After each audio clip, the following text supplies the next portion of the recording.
Hi everyone, my name is Maria Van Kerkhove and I'm with the World Health Organization. I'm the head of a unit responsible for emerging diseases and zoonoses in our Health Emergencies program.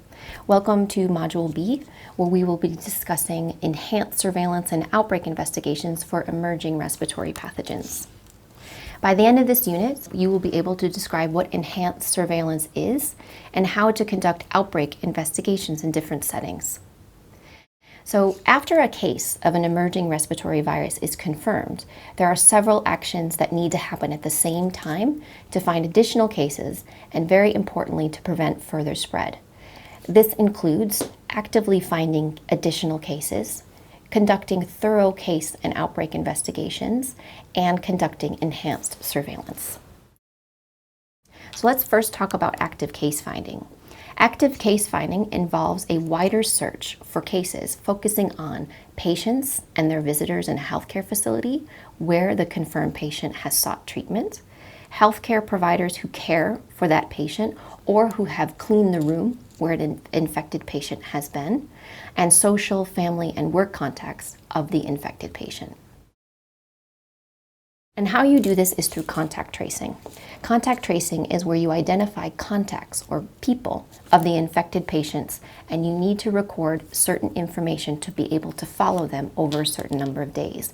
This includes their names, their contact and demographic information, the date of the first and last exposure, or the date of contact when the confirmed or probable case was identified, and the date of onset when fever or respiratory symptoms developed. The common exposures and the type of contact with the confirmed or suspect case should also be thoroughly documented for any contacts that become infected. So how does contact tracing for an emerging virus work? If you identify a case in the community, then what you need to do is you need to identify all of the contacts, so that is all of the people who have come into contact with the known case, and monitor them for 14 days. If they don't develop any symptoms over those 14 days, then monitoring can stop. But if some of those contacts do develop symptoms, it's important to isolate them, treat them, and test them for COVID-19. And they need to be cared for until their symptoms resolve. They can be released from healthcare facility once they have 2 negative tests 24 hours apart. Now, if you identify a case in a healthcare facility, you follow the same procedure. You identify all of the contacts of that known case, and you follow them for 14 days. If none of those contacts develop symptoms, then they can finish their monitoring. But if some of those contacts develop symptoms, then you do the same thing. You isolate them, you care for them, and you test them for novel coronavirus. They can be released from hospital once they have 2 negative tests 24 hours apart. The difference between contact tracing in the community versus contact tracing in a healthcare facility is that in a healthcare facility, you have to make sure that amongst the contacts that you identify, that they include healthcare workers. There are many types of outbreak investigations that could be done if you have a cluster or a group of cases, or if you have a larger outbreak of an emerging respiratory pathogen, such as the novel coronavirus. The first thing that's really important to do before you conduct an outbreak investigation is to assemble a multidisciplinary team. And it's important that you have different disciplines on that team so that when you conduct that investigation, you have the right people that could be part of that investigation. These include epidemiologists, clinicians who could provide clinical assessment, laboratorians or virologists who can do biological sample collection and advise on the right types of specimens that can be collected, infection prevention and control specialists, and importantly, risk communication and community engagement specialists.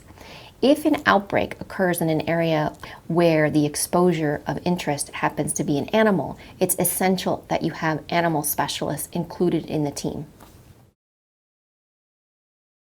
Before deploying, the team should gather as much background information on the outbreak, on the cluster of cases that they can, and assemble the necessary materials and supplies, such as personal protective equipment, specimen collection, and transport materials before the investigation begins, and inform relevant local public health and animal health authorities.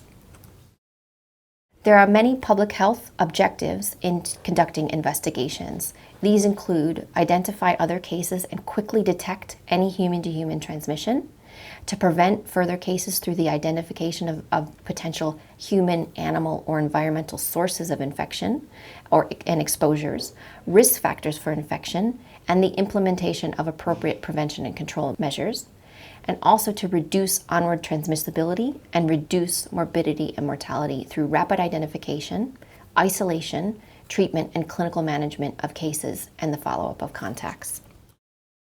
In terms of the investigation objectives and the knowledge objectives, it's important to determine the size and the geographic area for which this virus is transmitting, to determine key epidemiologic, clinical, and virological characteristics for cases, including their clinical presentation, the natural history of disease, the mode or modes of transmission and disease diagnosis, the incubation period, the period of transmissibility, and best practices for treatment. And very importantly, to determine if there's human-to-human transmission of the virus and if that virus has changed. There are different locations where you can conduct an outbreak investigation. The first one we will describe is an outbreak investigation in a healthcare facility, and this would take place in a healthcare facility where a patient visited or was treated. The objective of this investigation in a healthcare setting would be to identify other cases who may have been in contact with the confirmed case or their biological specimens, including other patients, healthcare workers, and visitors. And what we would need to do is to identify how any secondary cases were infected. That is, what were the exposures that resulted in infection? And quickly be able to recommend measures to stop human-to-human transmission. Other important investigations for zoonotic pathogens, such as pathogens that move from animals to human, are animal health and environmental investigations. So investigators in public health and animal health need to work together in a One Health approach with the following objectives: to identify the source of infection from the animals, to measure the extent of infection in people exposed to those animals, especially among live animal workers, and to develop measures to prevent further human infections. It's important that field visits are conducted so that you better understand how animals and humans come in contact with another, and to look at potential human-to-human onward spread. It's important to do field visits at the patient's home and their surroundings to determine if there are any live animals there, to visit live animal markets or slaughterhouses and to see how people come in contact with those animals, and any other place the patient visited in the 14 days prior to symptom onset and where those animals were present. It's also important to conduct enhanced surveillance. General surveillance in the area under investigation, meaning the area where you've identified cases, should be enhanced or increased for at least 1 month, focusing on setting up lab testing in local healthcare facilities, if feasible, and organizing the rapid transfer of specimens to laboratories that can conduct testing, informing local clinicians in the area of the case definition and the need for vigilance to identify further cases, to conduct surveillance for severe acute respiratory illnesses, or SARI, in healthcare facilities in the community, and increase testing of those patients with severe acute respiratory illness at local healthcare facilities. If resources allow, testing for people with milder illness, such as those that have influenza-like illness. Descriptive analyses of cases, so that the data that you collect from these cases should be performed looking at time, person, and place. And what we mean by this is the place, is what is the geographic location of where these cases have been identified. Create maps looking at where individuals either reside or where those individuals have been. The time, what are the dates of symptom onset of the cases that have been identified? Graphing this or put this in tables so that you can better describe the progression of cases that have been identified over time and create an epidemic curve. Person, what are the relationships and the demographic characteristics between the patients that are identified?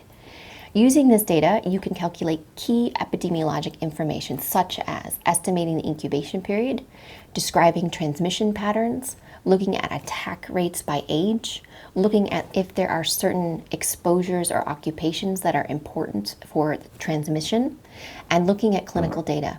So clinical data will help you better describe the spectrum of illness, so how many of the individuals have mild disease versus severe disease, potentially looking at the proportion of individuals that have pneumonia, and especially understanding which proportion of the cases that have been identified have died. What do you do with all of these analyses? Data is critical for analysis and interpretation. Collecting the information is not enough. You need to do analyses and look at what those results are telling you in terms of the risk of that outbreak and further spread. This information is also important for designing and implementing mitigation measures to prevent either further zoonotic transmission and preventing further human-to-human transmission. It's important that the results of these outbreak investigations are shared with others so that others facing similar outbreaks can learn from your experiences.